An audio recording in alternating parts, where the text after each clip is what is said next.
scores the longest touchdown of the week, you'll win a share of the $250K. BetMGM lets you go all the way with the longest touchdown jackpot. Make your bets and join the fun with the sportsbook born in Vegas. BetMGM and GameSense remind you to play responsibly. See BetMGM.com for terms. 21 years of age or older. Virginia only. BetMGM's longest touchdown jackpot subject to rules. See BetMGM.com. Existing customer offer. Subject to eligibility requirements. Bonus bets or unrestricted reward bonus dollars that expire in 7 days. Gambling. When shopping for auto liability insurance, it's wise to consider the best policy, not the cheapest.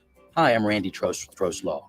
It's crucial to have more than the minimum insurance on your auto liability policy. This protects you if you injure someone or if someone without proper insurance hurts you.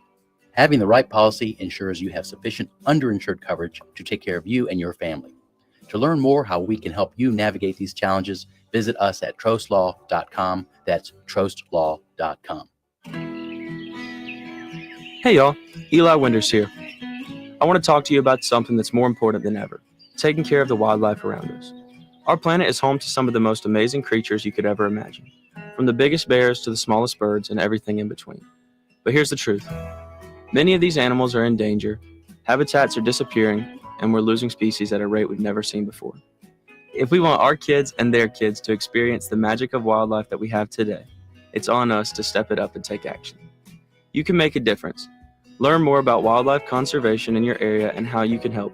Whether it's supporting local wildlife refuges, reducing pollution, or simply taking a little time to appreciate the wild beauty around you, it all counts. This is Eli Winters. Let's make sure our wildlife is around for generations to come. Y'all take care of the earth and it'll take care of us. This message is courtesy of the United States Air Force. Around the Table with Vicki.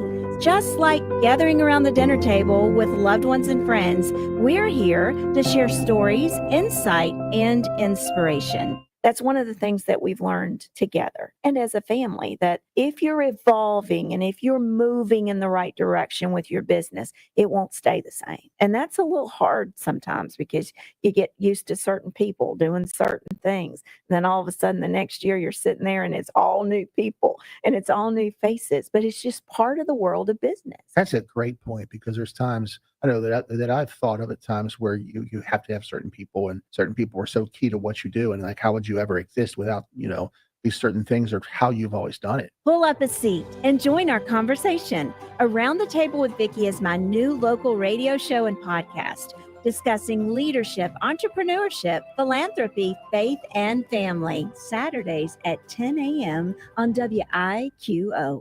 This Sunday is Conference Championship Weekend, and the Virginia Talk Radio Network is here for you with a Virginia Talk Radio Network MegaCast. VTRN Sports has been bringing you all the big games all year in the NFL, and now we're blowing it out for the NFC and AFC Championship game. Catch the Philadelphia Eagles taking on the Washington Commanders and the Kansas City Chiefs taking on the Buffalo Bills, with coverage starting at 2 p.m. this Sunday across the entire Virginia Talk Radio Network. I'm Shanola Hampton. Every day, millions of people face hunger. Today, I will share with you some of their experiences. I'm stuck between paying for medications or paying for food. John from Maine. After paying my bills, I can buy groceries. It's sad to say, food comes last. Alice from Oregon. I thought pantries were for less fortunate people. But anybody could be less fortunate in a day or even a second. Claire from Virginia. The Feeding America network of food banks helps provide over 6 billion meals to people in need each year. No one should have to worry where their next meal will come from. Together, we can end hunger. Learn more at feedingamerica.org.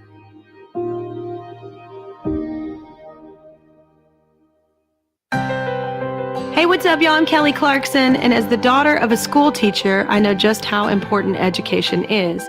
No matter how old you are or your situation, continuing to learn will enrich your life and help remove barriers you didn't even know were there. So much opportunity, y'all. Whether it's a foreign language, history, or a different way to look at things, take some time each day to learn something new.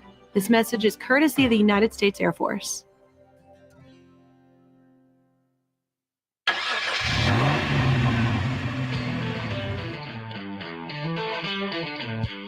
You're stepping into the fast lane on the VTRN Sports app, 93.3 FM and 1320 AM Lynchburg, or by asking Alexa or Google Home, open VTRN Sports Lynchburg.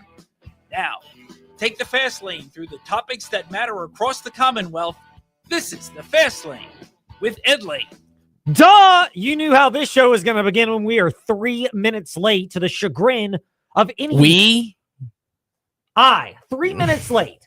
To the chagrin of a program director out there who probably has never done sales and understands that, hey, if you're going to meet with people in sales, and one of my theories is to give people the quality time they deserve, to listen to your situation, to truly customize a plan that makes sense, and that means taking time, which does mean that sometimes other things get delayed. Had great meetings this morning, one unexpected, one that was expected but ran 3 minutes late, then dropped off Philip, our new intern, and then went to another meeting that went long. And as soon as that was done, I rolled over to pick up my son, then went back in another direction where I passed to drop him off for a meeting, then had another meeting with the teacher, then came back to the radio station. And yes, while I was trying to turn at the Enterprise Drive stoplight, you know, the one where there are 2 lanes to turn left and you really need to get into the left of those left lanes, that way you're guaranteed to hit the light, because sometimes it takes a while for the right side to go. You know what I'm talking about if you've been in the Lynchburg area. That you go there, the person that you're trying to merge with won't let you through, and then that person decides to drive real slow, hits 3 red lights, and instead of rolling through the yellow so that when you're in desperate times you can get through, they stop at every single one of them. So, how is the day going? There you go. Glad you asked. I guess it's too late, Trey, for me to play this little bite. Time to take a detour. Yeah, I think you already did it. Fast lane. Because I kind of already did. But I feel a lot better for just having to mention Laying that. it all out there. Yes. I mean, it seemed like you There's literally nothing I could have done. I've had today a protein smoothie and 2 bananas for food. That's it. And it's an unexpected intermittent fasting. Had no plans to do this. Oh, by the way, Rick Doc Walker, who was going to join us today in the fast lane, and we're hoping to catch up with him tomorrow. Somebody got sick up in the DC area, so he's filling in, hosting from 4 to 7, which is awesome for Doc. Great host. Wish he had more regular roles, because his insight and his personality and his opinions are so well thought out. But it does put us in a situation where, voila, change the plan up. And yes, we reach out to other people, and I hate being the guy that reaches out on short notice to a guest. We're getting into the weeds in the fast lane, and no, I'm not going to play the soundbite. But showing you how the sausage is made. Oh, we definitely are. We definitely are. You know, sometimes it's just, you have to be honest. Like sometimes if everybody in life, by the way, go ahead. Time to take a detour in the fast lane. A detour from the detour in the fast lane. Sometimes in life, you just have to express yourself. And one of the phrases that I am thinking in my mind, I have not yet uttered it with my wife, but I am trying to become a better listener. A newsflash here, by the way. In a husband-wife relationship, I can't really comment to husband, wife, that kind of thing. If that's your thing, hey, it's a free country, go right ahead. But I can comment to a husband-wife relationship. In a husband-wife relationship, I'm going to stereotype for a second here. Oftentimes, men are the ones that struggle to listen, and our immediate thought is, ooh, provide solution. So my new theory, and I'm asking this of myself, I have not yet asked my wife, but I think in my head, suggestions or support? Do you need suggestions, or do you just need some support? Support can be listening. It can be allowing them to express their frustrations. It can be, I understand how you feel, and providing a, maybe not directly, but somewhat relatable example. So I'm trying to get to that point in understanding it. And today in the fast lane, it's just one of those where you might be able to provide suggestions if you're a critiquer of the fast lane, and you can please do, because we will get to feedback at Fast Lane Ed Lane, Facebook, Twitter, Instagram. But here in the fast lane, If you want to provide suggestions, we are always open to that. But sometimes it's cool to just say, hey, I'm going to hit you up at Fastlane Ed Lane on Facebook, Twitter, Instagram. And I'm just going to say, you know what? I've been in that spot too, and it's okay. It's all cool. Because normally we do stick to a pretty good script and do a really good job of it. But you heard the soundbite. We've already played it twice. We've taken some detours to start the Fast Lane. And look, we'll get back to having great guests. We've already had plenty of them throughout the NFL playoffs. If you missed any of them, Fast Lane Ed Lane. Facebook, Twitter, Instagram, or wherever you listen to podcasts to actually go back and hear the guests rather than just to fact check us. So anyway, that's kind of how the day has been today. It's been a great day. The meetings themselves have been extremely productive because I know you're asking and curious about my meetings here in the Fast Lane. But the timing of it has been thrown off, and so why not just delay it a little bit longer to actually get into the meat of some kind of sports conversation? Now that we got that out of the way, as Steve Harvey once said on the original Kings of Comedy, when they had the prayer at the beginning, and then now that we got that out of the way, here come words that are not suitable. Nope, we're not going to exactly go down that road. Good Lord willing, we're not going to have to say anything like that. Although I hope you'll understand if we do. You may have before we got on the air. Yes, quite possibly. I try not to. I'm trying to get better at that, Trey. But, right now I'm still hoping that I do a better job of it. Yes, we beep out that 4-letter word. There are things that have gotten me rather fired up. Should we get to that now, Trey, while I'm just already on a roll? Or would it be wiser to reset? You know what? If you're watching on the stream, I'm going to show you what I'm going to do, okay? I'll just... You're sitting back and, do we need to get some popcorn in there for you, Trey? Go ahead. I'm just going to sit here. I'll chill. Hey, you'll chill. Trey, it started a few weeks ago after the Liberty Flames lost in the Bahamas Bowl. And it is built up on social media since then and expanded beyond football. That's the best part about the absurdity of this.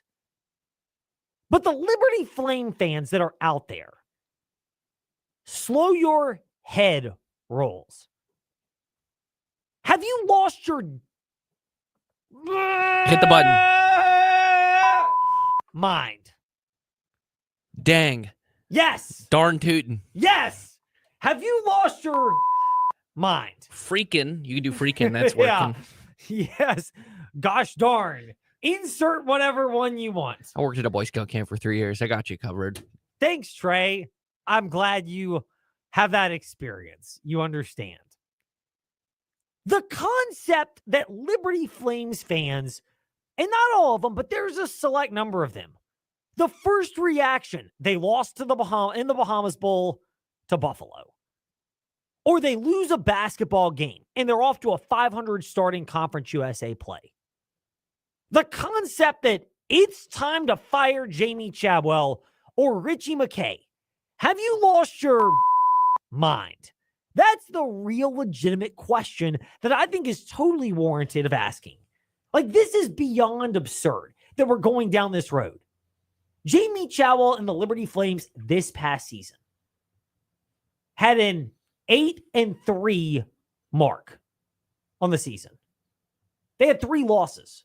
I guess 9-3, technically. You include, the regular season and the bowl games. They never made the Conference USA championship game. Last year, they went undefeated. Okay, they lost to, wait for it, the Oregon Ducks, who put a great quarterback into the NFL. Yeah, who had a quarterback that made the playoffs. Yes, in his first year. With a receiver that was on that team. A center who opted out, but was a first-round pick.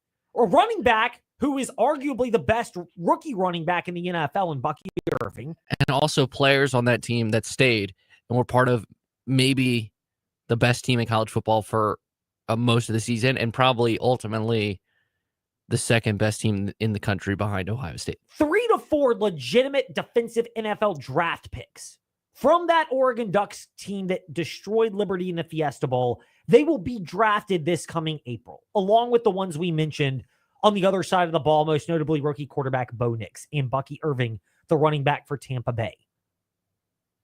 Liberty lost that game. They've had 2 years with Jamie Chadwell, and you're freaking out because they've lost 4 games. Have you lost your mind at that? I understand there are certain things that rankle Liberty Flames fans. One of them is after that Bahamas Bowl loss, Jamie Chadwell, one of the things that he mentioned at the beginning of the press conference that upset Flames fans was the idea that it was a great experience. It was a great experience, here, the practices, the opportunities that where we stayed there that the players had to enjoy. I thought they really enjoyed the trip, and it was a great reward for a solid season. I was hoping that you could get the victory on top of that, but anytime that you play in one of these and you're at a nice place, you worry, how are you guys going to play? Are they going to look lethargic? I thought our guys really played hard. I thought they were ready to play. Jamie Chadwell, after that loss to Buffalo in the Bahamas Bowl, grading the effort on his team. We beeped out the curse word, by the way, the dirty 4-letter H word, the one that the one that we always often say that hope is one of the dirtiest 4-letter words in the sports fan lexicon. What else did you expect? Their whole offensive line had been redone. They're playing with guys that had never played a college snap in a couple spots on the offensive line. And predictably, Ryan Berger had a rough go of it before being replaced by Nate Hampton, who didn't do a whole lot better in that game. If you look back, I'll get into the weeds for a second here, but if you look back on that loss to Buffalo was up 16-0, and you could tell they were playing for a field goal. The kickers at Texas Tech now had drilled a 50-yarder into the wind. Like, that guy's legitimately good. But once they got to 19-0, it was a 3-possession game. And at that point, even a fluky touchdown or two, maybe one on special teams, maybe one on offense, maybe one on defense, you get a couple of them. It wasn't going to be enough with 2-point conversions to overcome Buffalo. So that's part of the game. But Jamie Chadwell understood that. What did you expect if you're a Liberty Flames fan in the Bahamas Bowl?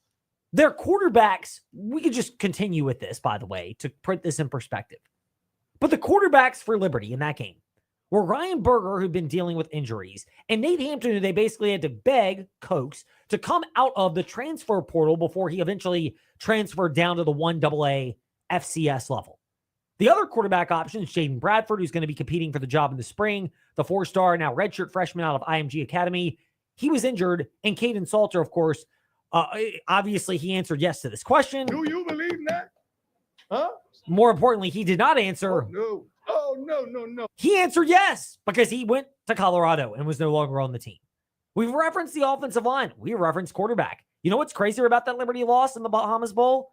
They had other opt-outs in other areas and other players that were no longer Their playing. best football player was not playing. Yes, because he had opted out to prepare for the draft, and I don't blame Quentin Cooley at all because he is a physical runner. He played through injuries throughout the season. He'd given everything he could, and he would have only made so much of a difference behind what was a patchwork offensive line. And then the Liberty fans that are upset because in Jamie Chadwell's opening statement, Chadwell referenced that it was great for practice first and foremost. Well, first of all, what do you expect? Most teams in college football now treat bowl games as a glorified practice and a springboard to spring practice, the spring game, and other offseason activities. Especially at Liberty, because it's February 15th? Yeah, they start their spring practice really early. By the way, the spring game is actually going to be a smidge later than it was last year, a smidge being the key part to that. But Liberty Flames fans are so upset by that, and I get it. The logical question that a lot of them were asking was the idea that Liberty failed to collect a trophy at all this year, from whether it's winning Conference USA's regular season championship, the CUSA tournament, or even a bowl game. Jamie Chadwell, I have no fault with this, but rather blunt on his assessment. It was a fun trip. I know it's something that they got some good memories on. And you want to have a chance, at the end of the season to hoist a trophy. We had 2 opportunities, in the last 2 games, and didn't get it done. And so that reflects on me. I've got to make sure going forward that, we can finish the way we need to. We got to clean up some things there. We got a solid nucleus coming back, but we got to make sure that we can supplement it with some people too. A solid nucleus coming back, but supplement it with some other people.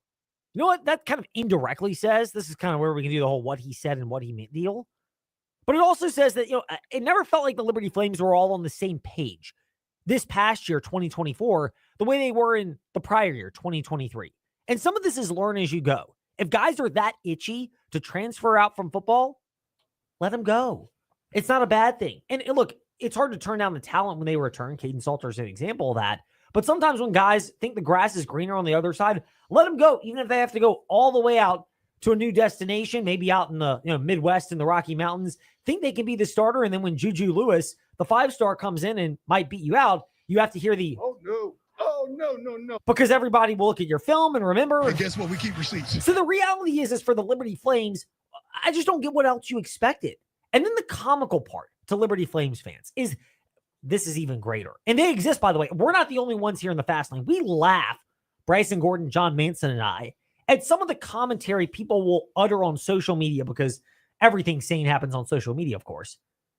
But the commentary on social media that occurs from fans during the games. First of all, I kind of grant a little grace period, because if it's in the games, as ridiculous as it sounds, sometimes you got to put it in perspective. People are rather emotional in the games. I'd say fewer Liberty Flames fans are also under the influence, but I know there are probably some that are out there are not to the volume of other places, not pretending they're saints, but there's the emotion. Even if you're not under the influence, you're under the influence of... You're a fan. You're a fan. You're exactly. Fanatical behavior. You're under the influence of passion for your fans. Passion is mandatory. Get ready for your NCAA commercial here. You're under the influence of that, and that's okay. Like, that's fine. But then when you carry that out days in advance, that's where it just gets over the top. And you have to remember where things go. Because some of those people have then carried over the idea that Jamie Chadwell, who has, 5 losses in his tenure as Liberty's head coach in 2 seasons, an undefeated regular season. I actually think they've got a chance, different roster, and I know there are a lot of new pieces, but newsflash, your challengers in Conference USA are in a more perilous spot. Western Kentucky losing key pieces. Certainly, what's his name leaving for West Virginia out of Jacksonville State, Rich Rodriguez. Good old Rich Rod. That was the biggest challenge for Liberty, because he's the one coach who kind of knew how to exploit and had the personnel, didn't have it 2 years ago, 2023, but did this past year to beat the Flames. And they ultimately ended up winning Conference USA. He gone, as they say, he's gone to West Virginia. So there's a little bit of a ramp-up period for Liberty. And for Jamie Chadwell to figure things out. And some of this is touch and go. Like, I think it's the same thing with Liberty basketball as it is with Liberty football. And that same thing is, you're in a spot where they, relative to their peers in the group of 5, and certainly in Conference USA, Liberty's in a good spot with NIL. But it still is a learning process to vet guys out, to figure out which guys, maybe there's monetary motivation, sure, and I don't fault people for it, but they're also willing to buy into the team culture and how to blend those particular interests together. It's a real challenge. And I know revenue sharing will come for Liberty, but it will for most every program. I think Liberty's better set up athletically as a department to withstand that, because they've been, again, we've touched on this before, but for all the Jerry Jr. warts, one of his greatest acumens was putting themselves in a great spot financially. His business acumen. Very strong to position Liberty. And this is where, pun intended here, but pays off. Dollar bills, y'all. As Kenny Powers would like to remind us, even though people often have issues, because Jerry Jr. wanted to remind you he had Lots of power. as our girl Melissa McCarthy has reminded us from Saturday Night Live. But that's where it comes in. This is still a touch and go learning process. And it's also the same thing for Richie McKay. He could easily have run off guys from the basketball team in prior years. Some people still wish he'd run off other players this year. They're too short at the guard spot. And yet they give up some size and height, but they also gain something back with a guy like Colin Porter and a guy like Kaden Matheny. Because them being lower to the ground, you can get pushed around by big, strong athletic guards, but they do have a good ability to get in there, especially among the big players, actually, and disrupt the ball when it gets put on the floor. They have such quick hands and they're so astute defensively. Now, if you back them down, you're in good control. They're in a vulnerable spot, even against bigger guards, and that's a weakness to game plan around. But there's the whole cultural element for Liberty of understanding that particular tone and that value. And that's not easy to do. And I think Jamie Chadwell gets it. He won't say it, but kind of the vibes I've gotten, read into that what you will, is that they understand Liberty. Last year, you took a risk on some talent coming back, but it didn't gel the way you wanted. They've got some talent this year, but it's also finding the right pieces that, it may take time for it to grow, but they might actually coalesce better. And some of those growing pains that Liberty fans may get, a little PTSD, if you will, to be, use it in the sports sense. But from last year's early season, it may recur early in the year this year for Liberty. But I think they're actually on the same page where over the season, it's got a better chance to bear itself out as far as working through those kinks and everybody being on the same page, and it bears itself out. And likewise to Liberty basketball, people hear something like this from Richie McKay, where they've dropped a couple of games in Conference USA play. They had a couple of losses before then. And then they roll their eyes when Richie McKay says this, like he did after the win against Middle Tennessee a couple of weeks ago, which was coming off that loss to Western Kentucky. We're 2 end of regulation 3-point attempts from one of the best shooters in the country. There being about 8 or 9 or 10 of you media guys because we're 15-0 and nationally ranked. This is a good team. But our road is going to be an arduous one because it's a terrific league. It's really well coached and there's really good players. But we're not going to get our identity from our record. We're going to keep growing, getting better, trying to get the best version of ourselves on the next day. So get a little rest and head to Texas and Louisiana. That was Richie McKay a couple of weeks ago. And, they're still a 500 team in Conference USA play. But would you rather than be that and then be playing their best basketball over the back half of the season? Or would you rather them kind of flame out, pun intended here, and over the course of the season, do you see weaknesses arise? And look, I get the body of work considerations. For Jamie Chadwell, there's 2 years. One of them was the best year in program history. The other was the old, it's really hard to get the band back together and think it's going to sound the same lesson that the Flames learned this year. How Liberty adapts will tell a lot next year, but by no means are they in a spot where, we should get rid of Jamie Chadwell, considering the name also has kind of been floated out there for other jobs this past offseason. And no, I don't put Chadwell into the Hugh Freeze where he always wanted his name floated out there so eventually he could land that SEC gig. Hey, not faulting him if that's the route he wanted to go, but there's a lot of thought that Hugh Freeze kind of took that route. Chadwell doesn't seem to be that guy at Liberty where he's just always allowing his name to be floated out. And I mean, look, when you have Jimmy Sexton as your agent like Hugh Freeze did and thanked him when he got the Auburn job, hey, that's part of what you do. You sign up for that guy to play that leveraging game. Chadwell, I don't think you're going to turn it down. It shows there's value, but I don't think we're trying to do this every offseason. And then Richie McKay, the idea of him being on the hot seat is rather laughable. Like, that's the part where I just sit there and go, really? This is what we're sitting there. He's about to be the winningest coach in program history. Like, easily by the time we're back Monday, he's the winningest coach in program history. Indeed. And that's where, I had a laugh, by the way, Trey. But that's fans. Look at Ryan Day, which, granted, I think it was warranted a little bit. But ultimately, he's 70-10 as a head coach and has one bad loss and now is a national champion. As someone who was sort of something has to change Ohio State, it was more of just, I think Ryan Day might just need to leave, not get fired. I don't think you can fire him, as I said then.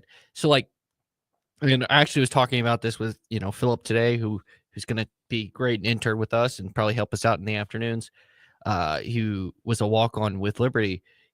I talked to him about Chadwell. It's when you're a coach like Chadwell and even Richie McKay to some degree, granted, I don't think Richie McKay is ever going to leave Liberty, but until he's ready to retire. Yeah, this is his last job, unless Virginia gives him a Godfather offer, which you and I probably would say probably won't happen. But Chadwell can be very selective. The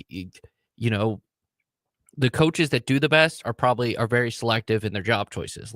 There's a reason. Now, you might disagree with Ben Johnson's choices, but based off of the 50-year history of Washington and Carolina and David Tepper, he picked the Bears for a reason. And it was because he waited, and he could have easily been the Commanders head coach. He easily could have been the Panthers head coach. He waited for the Bears for X, Y reasons.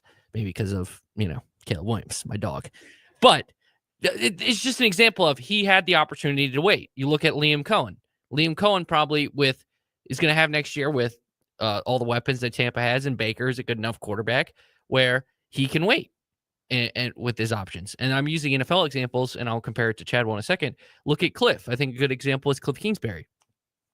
Kingsbury didn't have to take advantage of the fact that he is probably getting rumored for head coaching jobs. He hasn't taken an interview yet. Granted, he could after Sunday, depending on either way the game goes, because they have a week off before the Super Bowl. So he could still take head coaching interviews, but he hasn't yet. He can be selective with it. We've seen college coaches. I think of Luke Fickell at Cincinnati. He was very selective, and he waited for Wisconsin to come out. Now, will that work out? Maybe. But he was smart. Like Luke Fickell at Cincinnati, he had the resources. He had what he needed. He went to the playoff, and then he waited for Cincinnati, which was the right opportunity for him. Now you look at Chadwell. Chadwell doesn't have to jump at any, if he wants to coach in the SEC, and I'm assuming he wants to coach in the SEC, because I feel like every coach at the end of the day wants to challenge themselves against the best. But maybe he's content here. But he has the resources and the ability to win at a high level consistently, that he can be selective. So fans appreciate the fact that you have a head coach that as all he's done in his career is win football games. That is all he's done. It doesn't matter the stop. He has won football games. He is a winner. And I've seen where fans press to get a coach out too quickly, and it goes the wrong way. Look into Nebraska, which is now finally seems to be corrected with Bo Pelini. We've seen it time and time. Look how long, and granted, Mac Brown is not the highest esteem of bar, but Texas fans wanted Mac Brown out. Look how long it took Texas to get back to a level of competing nationally. We've seen this too many times where, and this is fan culture in general, and I get it, where you force the head coach out too quick and bad things happen. Granted, we've seen it the other way, Virginia Tech, where they maybe wait too long to keep a certain head coach, and the current head coach is in a hole where it maybe takes an extra season to get out of what's going on with Virginia Tech. All of those are things that factor in, and it's just to be careful what you wish for. Look in the totality of the accomplishments. It can be way worse. Very much so. And and here's the other thing. If you're wondering, it's been kind of bumpy the last few years with Richie McKay. It has. But so is the college landscape. And in newsflash, Liberty is not in the spot of other programs where they're writing big checks. And a program that is a smaller program that's written big checks and still has struggled some themselves relative to their fans' expectations. Granted, it's also harder than it was in the A-Sun. You're using A-Sun expectations, and this is no offense to the A-Sun. Just you jumped in a whole tier, and I think naturally you're going to have more resources in football, and it's just so much easier to be even in basketball because it's less players, it's less resources, that it's going to be harder to take steps up. And Liberty's taking a step up. And they have competed for the conference title, but this was coming on the year before. And I know those teams aren't in the conference anymore, but they had a team in the Conference USA in recent time had a team in the Final Four and 2 in the Sweet 16. And that's not that long ago. So add into this, Liberty in football, it's different because last year it's almost impossible to have topped 2023 in 2024. And it was going to be a natural come down from that. You were going to be the target every week. And the only inexcusable loss you'd probably say is Kennesaw, just because of Kennesaw State being the new team, the FBS. But your other 2 losses are to 2 of the top teams in the conference, Jacksonville State and Sam Houston. Both of whose coaches were good enough to get promoted to bigger paydays somewhere else. Exactly. So look, the other thing about the Liberty fans being frustrated, football, it's almost hard to replicate. Basketball, they've taken steps the last couple of years, and fans don't like to hear this because of the size comments about they don't like to hear guards. Realism. Well, a lot of them don't, but that's where we come in. We try to provide it in the fast lane. Colin Porter and Kaden Matheny have helped keep a culture intact for Liberty and to make the changes where you are bringing more transfers in, where, again, this is not, LU is not LSU when it comes to the whole NIL thing. That's the easy example. But when it's a reality, having glue guys stick around is extremely invaluable, important if you want the culture to vet the right players, to understand where it is and where it's going to go. And there's so many factors that we've covered, but slow your head roll, Liberty Flames fans, when it comes to coaches. You can do a lot worse than a lot better than what you have with Jamie Chadwell and Richie McKay, and it's a bumpy enough time where it's valuable. And look, this is coming from a show that Trey and I, neither one of us went to Liberty University. Neither one of us have ties. I've had plenty of times where I've criticized whether it's the coaches, the players, the structure, things from the past. But let's keep it real here. It can get a lot worse as opposed to a lot better. Meanwhile, we've gotten better in the fast lane. I think we've calmed down from the beginning of the show. I was going to say you. I'd like to think so. So when we return, maybe we'll get Trey riled up. Fast 5 at 5-ish comes up next. Selection, value, finance options, and exceptional service. Why start anywhere else? It's all in one location at the Used Car Superstore on the Sheeler Motor Mile. And with straightforward pricing and inventory arriving daily, there's no reason to start anywhere else than the Motor Mile. Volume selling means volume pricing, and we've got the volume. The Used Car Superstore is your one stop for most makes and models. Cars, trucks, vans, SUVs, many have miles in the teens, remaining factory warranties, and some are even local one-owner vehicles. Shop over 900 used vehicles in stock now, more than any other dealer in the area. Sheeler owns the finance company, so getting approved for credit is easy on the Motor Mile. With financing options for every budget, you're a valued customer and not just a number on the Motor Mile. The Used Car Superstore on the Sheeler Motor Mile, your premier family-owned car dealer serving Southwest Virginia and surrounding areas for 50 years. I-81 exit 118C in Christiansburg. Call 866-SHEELER1. Always open at Sheeler.com. And we're excited to welcome Honda and Hyundai to the Motor Mile family. Why start anywhere else? Hi, I'm Chuck from Aquatrack Adventures in Salem. The Virginia Talk Radio Network and InsaneRadioDeals.com have helped our company grow by sharing our company's message throughout Central and Southside Virginia. The gift cards and experiences sold on InsaneRadioDeals.com have brought us many new customers. If you're a business that wants to grow with a message that resonates and gets results, I highly recommend InsaneRadioDeals.com and the Virginia Talk Radio Network. Simply put, it works. Step into the Fast Lane 24/7 at Trey Lyle VT and Fast Lane Ed Lane on Facebook, Twitter, Instagram, YouTube, and wherever you listen to podcasts. Now, back to the Fast Lane. I was fired up in segment number 1 of the Fast Lane. Now it's time to get Trey fired up. Wait, can we just mention we're matching today, man? We're both wearing green. Yes, we are. Maybe not hints. coincidental with the weekend on the horizon. I was going to say, is it a hint of our picks come tomorrow, which you'll do during the fast lane? I'll do during the morning warm up. So maybe. I may be, head versus heart clash. I may actually have, I've got an interesting angle because I've got those futures on the Washington Commanders at 16-1 to make the Super Bowl and then 40-1 to win the whole thing. And those numbers have come down. So, I've got some thoughts on how to play that a little bit later. But right now, let's see if we can get Trey fired up.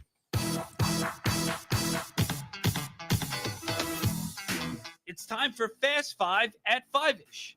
5-ish minutes on 5 relevant topics done around 5 p.m.-ish. Ish, because our counting skills are kind of ish. Let's start with number 5. Trey, we've said this so often. Win the winnable games for Mike Young and Virginia Tech. Last night was a winnable game. They cut it to a 1-point game around the under 4 timeout, but Georgia Tech pulled away for a 71-64 victory. And, 13 assists to 17 turnovers.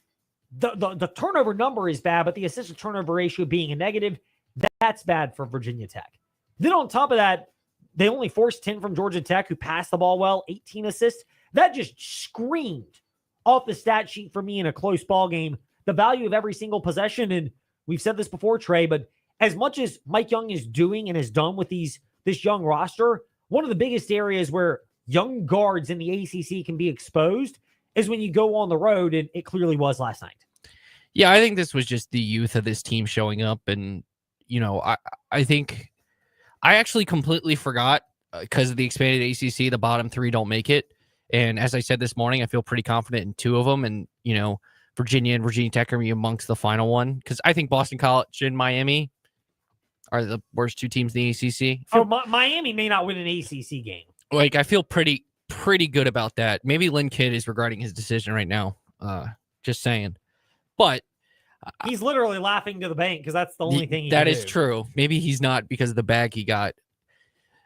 But I think for this team, it was poor guard play late. It was Rostensteiner committed those 2 late turnovers. Just felt like they could never get over the hump in a game where it was a game for Georgia Tech where they shot the ball really well, considering, you had that guy who started the first time, drop, I think it was like 9 points in a row, gets his career high 23. They shot the ball really well, despite the fact they were missing 4 starters. it was kind of the perfect recipe with a young team that led to, I don't want to say it was an upset, but Georgia Tech getting the win. And it's definitely a game that they want back. Good news for Virginia Tech. You're playing outside of Clemson, most of the bottom of the ACC in the next couple of games. There are opportunities for Virginia Tech and, frankly, Virginia to play their way out of the bottom part of the ACC. But with their guard issues on both these teams, this goes without saying. It's limited what they're going to be able to accomplish. They both need different kind of resets in the offseason. For Virginia Tech, I actually think it's just if they can retain a lot of these players just and get more experience. Mature, yeah, exactly. Use this year to get experience, and then the guys you like really fight to retain them if you're Virginia Tech. And then for Virginia, I think there may be a larger reset coming. If not, with the head coach needing to invest in the right players, because Tony Bennett could have made magic out of these quirky parts because he's done it before. But asking Ron Sanchez to make magic out of quirky parts is like asking most coaches, where it's going to be a real challenge, as it's been for UVA. Speaking of getting Trey fired up, it's not official, but there are rumors out there that the Dallas Cowboys might name Brian Schottenheimer, who was their offensive coordinator to Mike McCarthy, as their new head coach. Trey, this is the most uninspiring gift that you could possibly give Dallas Cowboy fans. You fire a coach and just promote his offensive coordinator when you were not exactly enamored with the product that was being put out under said offensive coordinator. I get the theory that the Joneses are cheap. I don't disagree in certain areas. I get the idea that Jerry Jones doesn't want anybody around our guy. Do you believe that? Huh? To upstage him, Jerry would, of course, say. No. But it sure seems like that if the Cowboys are just settling for Brian Schottenheimer when, Coach Prime would at least make the splash that Dallas is often known for wanting. So I still think it's Kellen Moore. Like, that would be my gut has always said it's going to be Kellen Moore. It just makes the most sense. It's very Jason Garrity, you hire the longtime Dallas Cowboy backup who became the Dallas Cowboy offensive coordinator as the head coach. I will say this. It would be ironic that Jerry Jones, who's had outside of his time with Jimmy Johnson, and I'm not counting the Switzer stuff because that was Jimmy Johnson's roster, has not had, can't win the big game. That's the history of the Cowboys since they've been, since they won those Super Bowls in the 90s, hiring the son of probably the most notable coach in NFL history who's won 200 games, but the reason he's not in the Hall of Fame, whether you think he should or not, because he couldn't win the big game. And Marty Schottenheimer. Just kind of ironic how this play. Maybe that double negative turns into a positive for the Dallas Cowboys. But when your quarterback's going to hit 90 million and your two other big rivals are playing in the NFC Championship game, and the other one's probably going to draft Shedeur Sanders, good luck. For the theater of the absurd, I'd love it if Coach Prime went to Dallas. But not only do I think that's the case, that's not going to happen, I do kind of wonder also if there's a scenario because Coach Prime is, Dallas is not going to be able to unload the Dak Prescott contract to justify moving up in the draft as well. And I assume they're going to renegotiate it. I mean, I would assume that's the theory, but it's going to be a challenge. This is also if I'm Dak, I don't. Meanwhile, speaking of the Cowboys and NFL coaching nuggets, Bill Belichick has now formally signed his $1 million per year plus incentive laden contract with the University of North Carolina this week, ending speculation he could leave for the NFL. Look, I love our guy, Michael Lombardi. He's the GM for North Carolina, and I completely understand that Lombardi has said that Belichick was on the road recruiting and not really worried about actually putting pen to paper on this. But I don't doubt that there may not have been a scenario where even if Belichick intended to stay at North Carolina, not signing that contract just at least leaves the name around for people to consider when it comes to the NFL and to continue getting a gauge on the market for a future jump to the National Football League. Now, I don't think it's happening this offseason. All indications are that's just not going to happen. But leaving the name around, I kind of liken it to the old Hugh Freeze allowing his name to be mentioned in coaching searches, even if he wasn't going to go, so you can at least seed the waters, if you will, seed the ground for that potential opportunity to actually transpire. Number 2. Conference USA softball polls for the preseason have been announced. Here's a shocker to nobody. Trey Lyle gets the old pretends to be shocked graphic coming out. Liberty projected to be preseason league champions. Also, preseason player and pitcher of the year. Outfielder Rachel Roop has been one of the best. And Elena Escobar, the senior pitcher of the year. I mean, this is justifiable when you look at Liberty returns quite a bit, but in particular, they return in the pitcher's circle, which is one of the keys in Escobar, who had a good year last year, but kind of got non-conference play. Liberty plays just murderer's row, non-conference in softball. So give them a pass there. But over the back half of the year, there were some growing pains as well and clutch moments, but learned through that, hung mentally tough through that. It's reasonable to expect a jump up for Liberty in that regard. I justifiably see why Liberty softball preseason #1 in the upcoming softball poll this year. #1. Meanwhile, speaking of things that involve the Liberty Flames and programs from around the area, could college players soon play 5 full seasons over a 5-year span? According to Yahoo, the NCAA Board of Governors is considering a proposal that would eliminate the idea of waivers and red shirts and just give players a blank 5-year period from entering college athletics to ending it, of which they could be eligible. Kind of seems like this is one of those, we might get challenged on this type of stuff in the court of law. So maybe if we put this type of rule in place, we don't have to be legally challenged as often as we have been in previous times. Meanwhile, when we return in the fast lane, we'll pivot off of this to some of your feedback. It has come in on the Liberty Flames, on the NFL playoffs, and on our topic earlier this week as far as college athletic programs and the fan interest. Plus, yes, we've even got somebody who has chimed in on the Philadelphia Eagles selling snow from that game this past Sunday. All of that when we return. You're listening sold out, too. Sold out snow. All that when we return. This is the Fast Lane on the VTRN Sports app. From interest rates to everyone's personal credit history and background, everybody's in a different spot. At Feller Chevrolet, they understand that. It's why Greg Walker spoke with us and shared how Feller Chevrolet can work with you. Well, we have multiple lenders, so everybody's different in personality and in their credit equity of what they put into a vehicle. So the different lenders have different areas that they like to go after, and we know which ones to use for the different individuals to get them the best payments possible terms that they need. As far as interest rates, everybody is saying, oh my goodness, they're getting so high. But if you look historically, we're really right in a rate area that traditionally for housing and cars is very competitive. We've just been so spoiled. At Feller Chevrolet, they work with people from diverse credit backgrounds to get the right car for their needs. Stop by and see them. Main Street in Alta Vista, and visit fellersdirect.com. We're here with Colt from We Fix Stupid Computers. Colt, to go along with your residential or individual walk-in services that you offer, you also do a lot of business IT support. How about you discuss that, and what specifically do you do to help businesses in the area? We see a lot of that. Small to medium-sized businesses, they still have their IT projects. They still need resources to help them within their office and for remote users. And so we'll step in and fill in the gap where we do a lot of projects for them, help them manage their resources, their budgets, and get their technology under control. Colt, how can these people reach out to you to assess their IT needs? Call us. Our number is 434-525-8590. Our website, wefixstupidcomputers.com. We're on Facebook.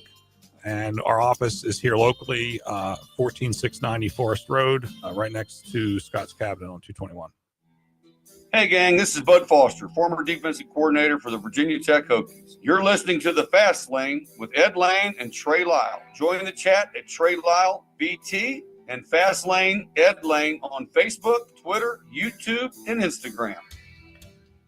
Maybe we need to get that changed to former defensive coordinator, but current Virginia Tech defensive analyst Bud Foster, who, by the way, is still doing Foster and Friends weekdays, 9 a.m. 9 to 10 a.m. Right, it's 9 to 10 a.m. After this week. 8 to 8:45 is this week in the Big East, because it comes in one whole. They send it in one whole thing this year, and I just throw that in the system. So it's about 45 minutes long. Yes, this week in the Big East, and then right after that, it is Bud Foster show, Foster and Friends. So feedback has come in, and you have dropped it on all sorts of subjects. We mentioned this at the end of the last segment. Tommy, who had chimed in about the idea of the Philadelphia Eagles, no joke here, selling snow from that divisional round game against the LA Rams this past weekend. By the way, friendly reminder, NFC Championship and AFC Championship right here, VTRN Sports app. and Ask Alexa open VTR in Sports plus 93.3 FM Lynchburg. Coverage begins 2 p.m. this coming Sunday.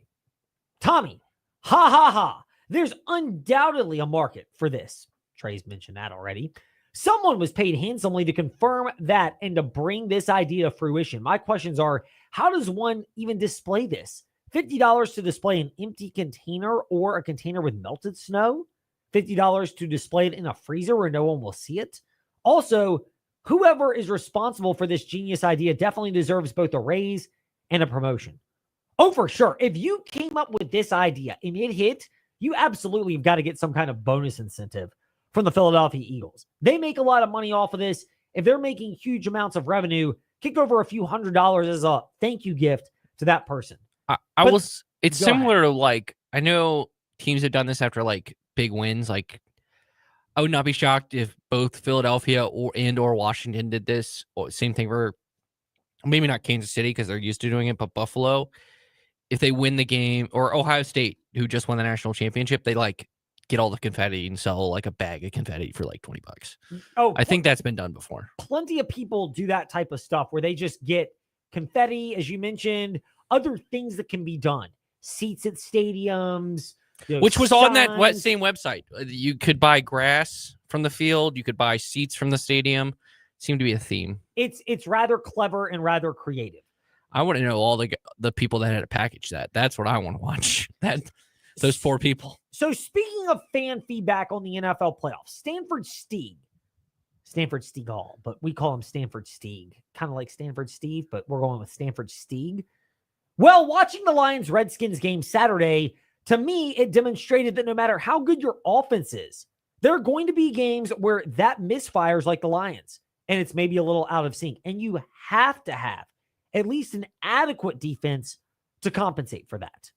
I hear all the, well, we'll call them commanders, rah-rah now, but really the Lions just have a brutal defense, terrible. And to me, that is a chief reason why the Commanders took the win. I give them credit, but come on, let's be real here.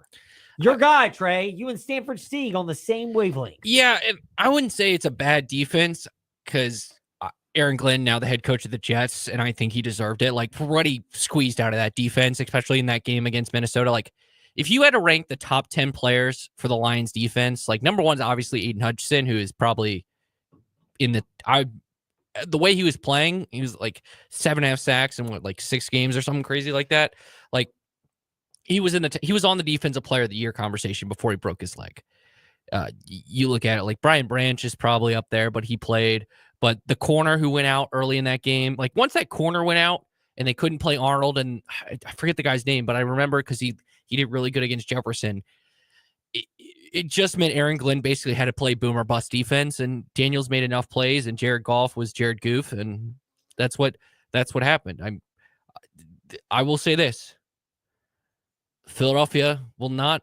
I don't think will have as bad of a defensive performance as they did the last time these two teams played, and for sure will not have as bad of a defensive performance as the Lions did, because one, there was a lot of fluky things that, and I'm not taking away, but fluky things in terms of that De'Ami Brown play where Philadelphia didn't substitute right.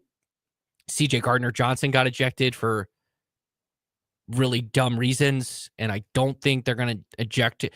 The bar to eject a player in an NFC Championship game is probably different than a regular season game, not just talking smack.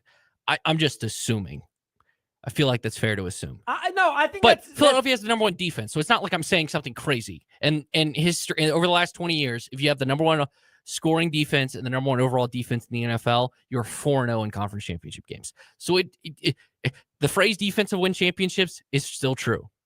So you guys are on the same page. You know me, I've been in the tank for Jaden Daniels as far as believing that doesn't mean he's not he like, I'm not taking away from Daniels' performance last time he played against Philadelphia, but like people forget, Daniels threw a really bad pick on the drive before the drop by Devontae that led to the final drive for Washington. Like, I think things like the narrative could have shifted a lot differently. So I'll throw this out there. I reasonably believe this game has a wider variance for outcomes. If Philadelphia falls down early and they have to throw the ball as the game goes on, I don't trust them, in part because there are injuries on the offensive line. I get the impression Cam Jurgens, the center, is not going to play. He has not participated in practice this week. I think because Philadelphia has been hasn't come out and said Cam is like, they might just be resting Cam this week, or it's a back injury. So you never know with a back injury. They're very complicated, but Jalen Hurts, he's been a full participant, but I still question that left leg. It didn't look good. Now, maybe things have gotten better. I'm sure guys are taking, medicine and shots and things like that this time of year. Plenty of guys do. I mean, heck, it happens in multiple sports. We saw it with my guy, Novak Djokovic, in tennis against Carlos Alcaraz, where he said he took medicine. And I mean, look, he's 2 wins away from another Grand Slam, tying, making him the most of any athlete at all, at 25 in tennis, men or women.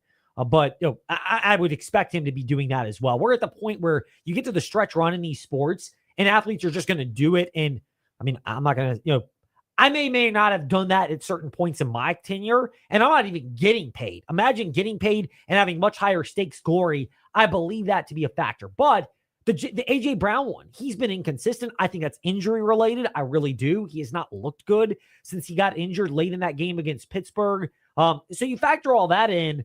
Those are the ones that worry me more than the Quinyon Mitchell one, which might be more of a stinger style thing, which can be worked out over time.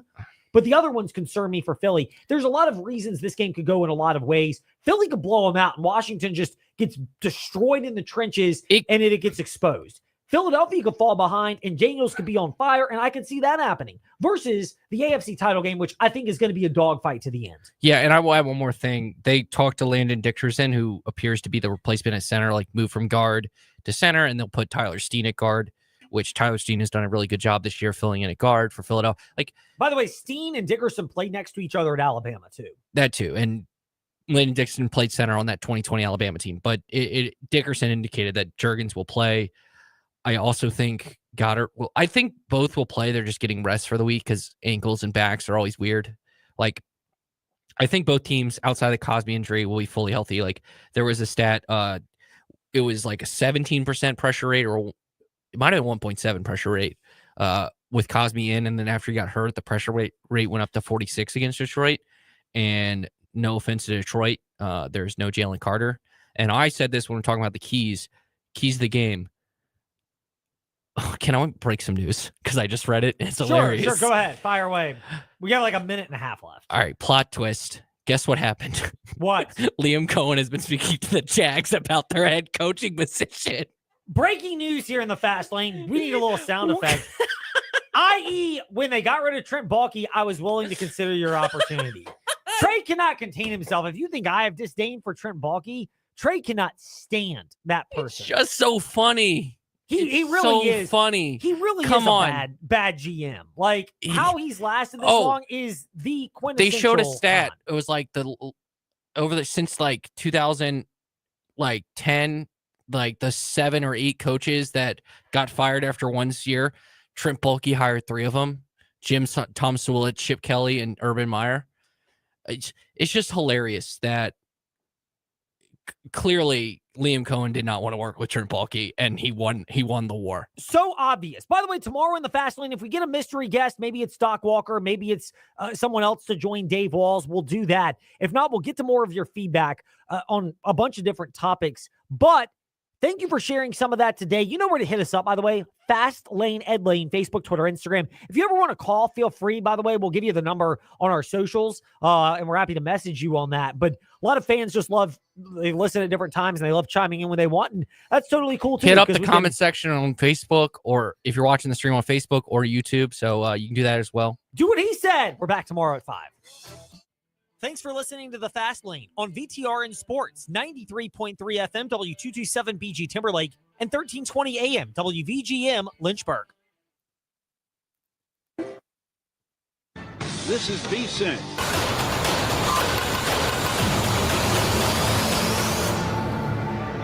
Live from McLean's at First and Main in Blacksburg, this is Tech Talk Live. Tonight's show is presented by Atmos Energy, your natural gas company. CMG Leasing, the exclusive student housing partner of the Hokies. English Meadows, the official senior living community of Virginia Tech Athletics. First and Main, the official entertainment destination of Virginia Tech Athletics. G&H Appliance. Trust the appliance and grilling experts at G&H Appliance. Nobody does it better. PK's Bar and Grill. a downtown Blacksburg favorite since 1992. And by Smithfield. Win or lose, Hokies always bring home the bacon with Smithfield. Now, here is your host, Zach Mackey. And we welcome you into McLean's here at First and Main. Our crowd on hand. Thanks so much, everyone, for coming out and joining us here on a Thursday night here tonight. Zach Mackey alongside Mike Burnup. Mike, how are you? I'm doing well. It's a little bit warmer than it's been a few days, so that kind of feels good. But it's kind of nice to be out there with the sun still out, too, you know. Not that the sun's out, but, yeah, it's a little bit warmer, and it's nice to have some more daylight. So, yeah, everything's good. Yes, it was a little weird, wasn't it, getting down to Atlanta and all of a sudden, you know, the snow all over on the ground? That was kind of crazy. I got to tip my hat to old Jordan. He did a nice job driving that rental car with no all-wheel drive. He was a little bit white-knuckled. I was worried about him a little bit. But, yeah, the snow was coming down hard. And those interstate, those people down there, they're not used to that, so they don't know how to drive very well. So it was kind of fun, interesting. Didn't last very long. Probably quit snowing about 8 or so at night, but it did look pretty, and it was nice. Yes, it was. Unfortunately, it did not go the way that Virginia Tech wanted it to end, Mike. Close back-and-forth game, went back and forth, but it just, in the end, it was that Georgia Tech team that came out on front. Yeah, they played really well at the end. They executed well. The Hokies didn't take care of the basketball very well at the end of that game, and that was disappointing, frustrating. You know, you only had 5 turnovers in the first half. You end up with 17 total, 12 in the second half. That's just way too many, Zach. It's hard to win when you turn the ball over that much. I mean, just think about that in terms of football. You're not going to win a game when you turn the ball over that many times.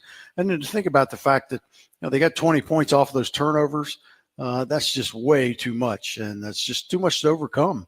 And so they got to get that cleaned up. There's no doubt about it. The guys are trying hard. But, you know, it's just sometimes you scratch your head and you think, you know, what are you thinking there? What are you thinking there? And they go over that stuff in the film session like, okay, what are you looking at here? What are you thinking? And, you know, it's disappointing, but that's just the way it is. You got to, you know, that's one you felt like you could have won on the road. Now you got to play a tough Clemson team coming in here Saturday that's really, really good. Yeah, Clemson team who's 16-4 overall, 8-1 in the ACC. Zach Mackey, Mike Burnup. If you haven't noticed yet, there's no one else on the headset. It's just us two.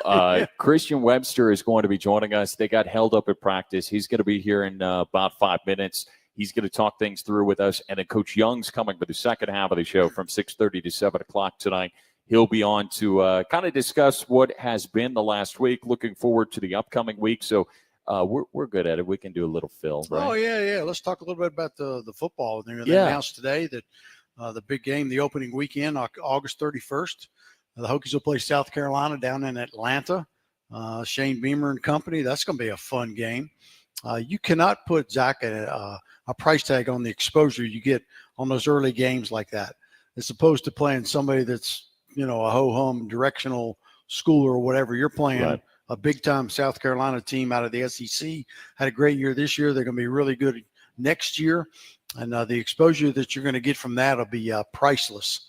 And so that's going to be a fun way to open up the season down in Atlanta. We haven't been there in a while because the Hokies hadn't been really good enough to play in those games. You know, you got to have a little bit of moxie to you. Right. They haven't had it. So that's going to be a fun way to start the season off down in Atlanta. Yeah, and it's one of those things for folks who know television windows and the way it works. The Saturday, Sunday, Monday games you're the only show in town. So those 6 teams that play in those, I mean, the eyeballs you're going to get, probably more people will watch that game than might watch the entire season for Virginia Tech. Who knows if they make a run, then that changes. But those are big-time ones. How weird is it going to be to have a Beamer on the other sideline? That's going to be strange because, you know, I love Shane. Grew up across the street, you know, and I just love watching him and what he's been able to do. The job he's done down there, Coach Beamer, and, you know, they're so proud of what he's been able to accomplish. And that's the hard thing about the business, but it's one of those things that you just got to play the game and, you know, roll the dice and the best team wins. But it's going to seem weird having him across on the other sideline for sure, no doubt about it. And, you know, especially with Coach Pryor, because they go way back as well. So that will be interesting. And you're are you officially taking your name out of the ring for defensive coordinator? Maybe offensive coordinator I could do, but I could never be a defensive coordinator. That stuff's too complicated. But I did hear yesterday that he's getting close to having that announcement here soon, and I hope that'll be the case. And how weird is it going to be too when you think about football playing Vanderbilt the next week? Yeah, 2 Southeast Conference schools back to back. To open up the season. That's kind of wild and crazy. One home, one, of course, in Atlanta. So that's going to be interesting, especially with their quarterback back. Diego Pavia is back. So that'll be kind of fun. And the schedule is going to be unveiled Monday night.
Slow your head rolling ideas, Liberty Flames fans. A little PSA from this InsaneRadioDeals.com fast take. It's gotten absurd.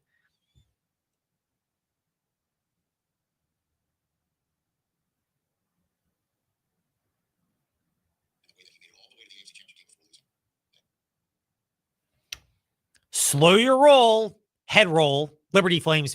God damn it. Come on. Quit, please. Quit texting me. This is getting ridiculous. I'm gonna have to just mute it.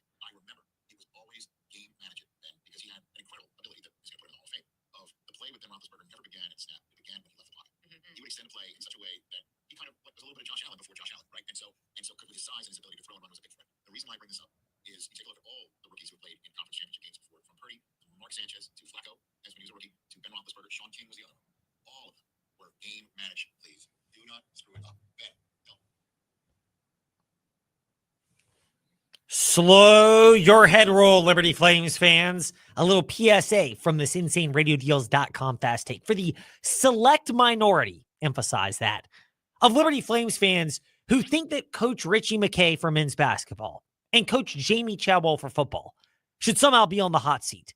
Look at the totality of their work. Yes, Liberty football disappointing this year, but it was almost impossible to top last year. And men's basketball, they've actually improved from last year to this year and navigated a challenging time.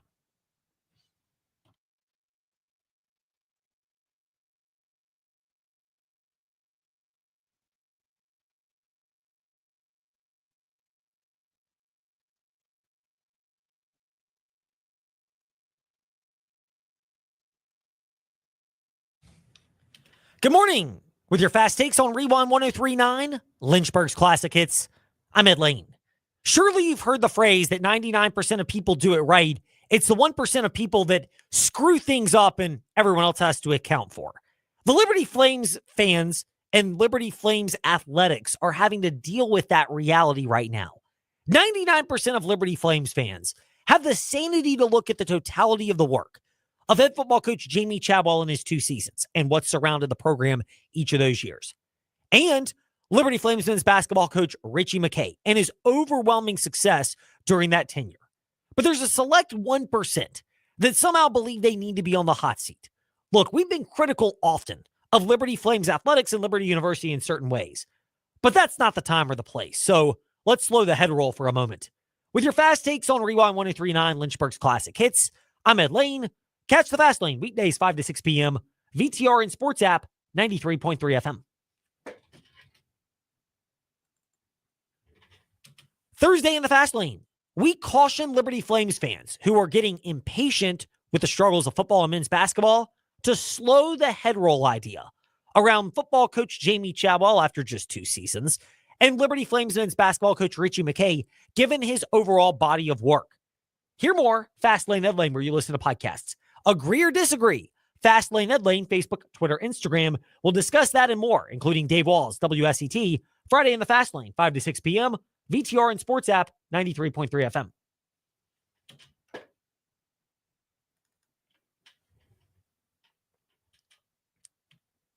Thursday in the Fast Lane, we caution Liberty Flames fans to slow their roll with being impatient about the results of men's basketball and the recent struggles in one of the 2 seasons for Jamie Chadwell coaching football. Hear more, Fast Lane Ed Lane, where you listen to podcasts. Connect and drop your thoughts, Fast Lane Ed Lane, Facebook, Twitter, Instagram. And join us Friday, ABC 13 WSET's Dave Walls. The Fast Lane, 5 to 6 p.m., VTR and Sports app, 93.3 FM. Ask Alexa or Google Home, open VTR and Sports.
Head coaching changes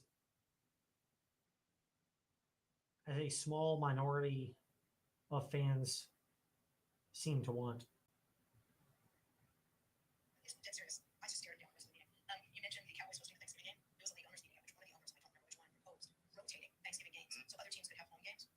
should have seen Jerry's reaction and Detroit's reaction. That wasn't happening. I bet you it was more stuff. It might have been. It might have been. Steve, well, it wasn't anything against Dallas. What was it? It was just Detroit. Who was it? I didn't know that's why it was suggested. So, you know what the compromise was? That other game. That's right, because he was the one first. Yep. Steve Bornstein thought he was good. And Joel, you should have seen Jerry's reaction. He stood up from his chair. The Cowboys always sat at the middle table. We were on the left table. And he stood up and he just like, okay, here it comes. When you wanted to talk to the meeting, you walked up to the microphone. Here, just go over there. Just like Lynn did. All right, Rich, you're not Max Crosby, but you're a great guy. And I like Max Crosby. I live with you, so it makes it a lot more convenient to say. See, some interesting stuff now. Hey guys, thanks again for taking in this edition of What the Football. We'll see you again next Tuesday. It's Rich Eisen here. Join me and my compadre Chris Rodman every Monday on the Overreaction Monday podcast. We're also saying the numbers go down. I'm saying the record way down. I don't think you're off on this at all. You're spot on. I don't think this is an overreaction because you have no idea what we're reacting to. React or overreact with us. Overreaction Monday. Follow us on your favorite platform. It's Google. There's nothing you're having the last few weeks.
fans.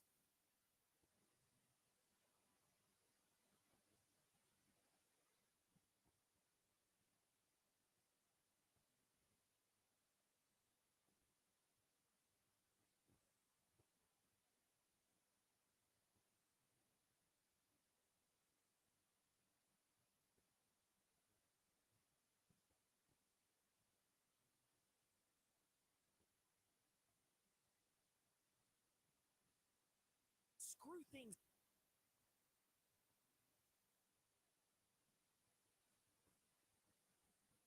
Screw things up and everyone else. It's the 1% of people that screw things up.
Good morning.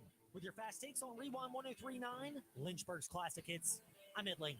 Surely you've heard the phrase that 99% of people do it right. It's the 1% of people that screw things up and everyone else has to account for.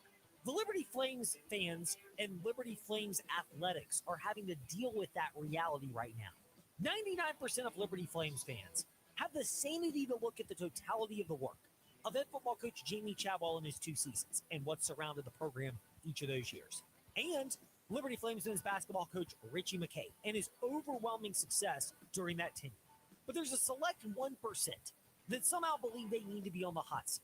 Look, we've been critical often of Liberty Flames athletics and Liberty University in certain ways, but that's not the time or the place. So let's slow the head roll for a moment. With your fast takes on Rewind 1039 Lynchburg's Classic Hits, I'm Ed Lane. Catch the Fast Lane weekdays 5 to 6 p.m. VTR and Sports app 93.3 FM.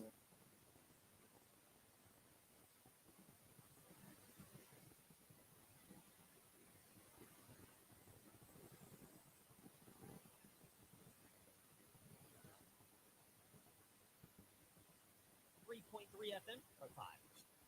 WW Lynchburg. Former 94. Hey.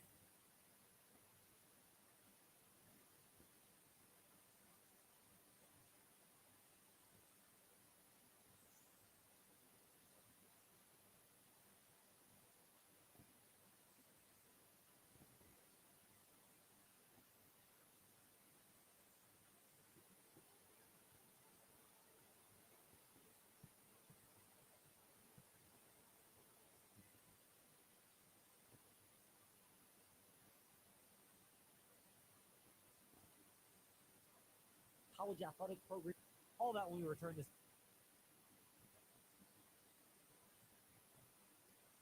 And insane.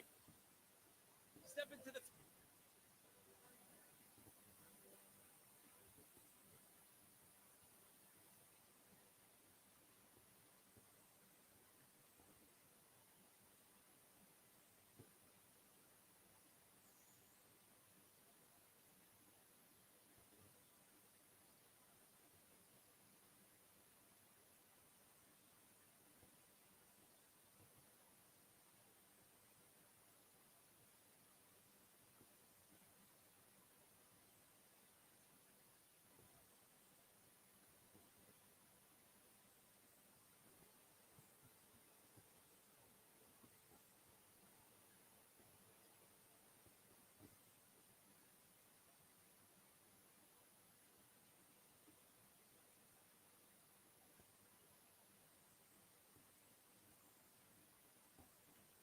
5 at 5-ish.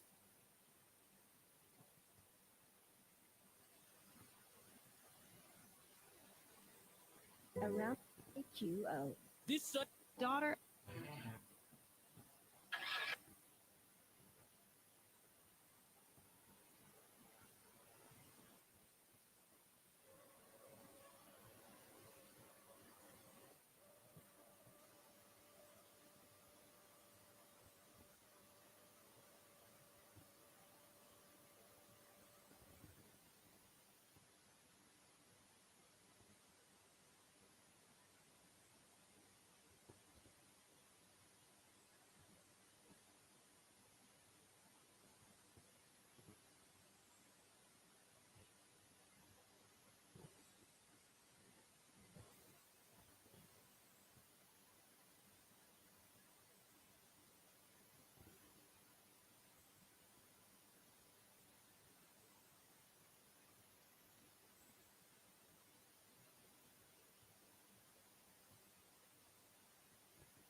Slow.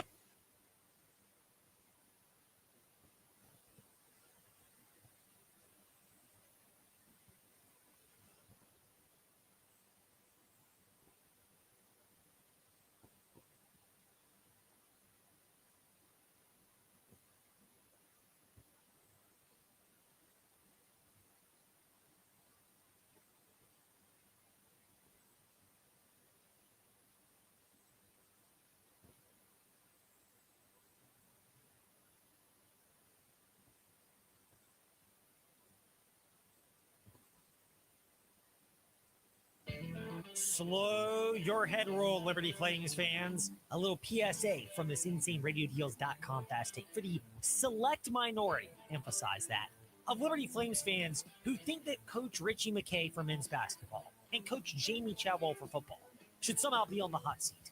Look at the totality of their work.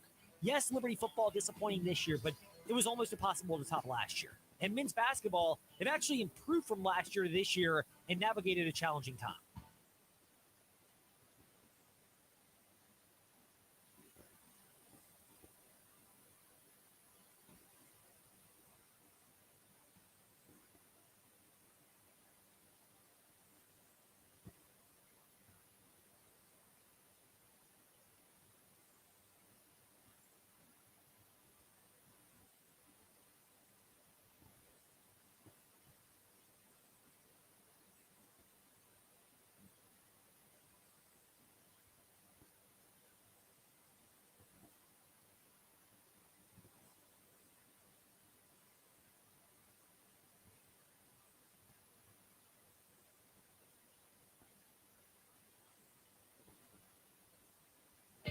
Thursday in the Fast Lane, we caution Liberty Flames fans who are getting impatient with the struggles of football and men's basketball to slow the head roll idea around football coach Jamie Chadwell after just 2 seasons and Liberty Flames men's basketball coach Richie McKay given his overall body of work.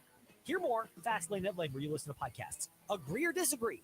Fast Lane Ed Lane, Facebook, Twitter, Instagram. We'll discuss that and more, including Dave Walls, WSET, Friday in the Fast Lane, 5 to 6 p.m., VTR and Sports app, 93.3 FM.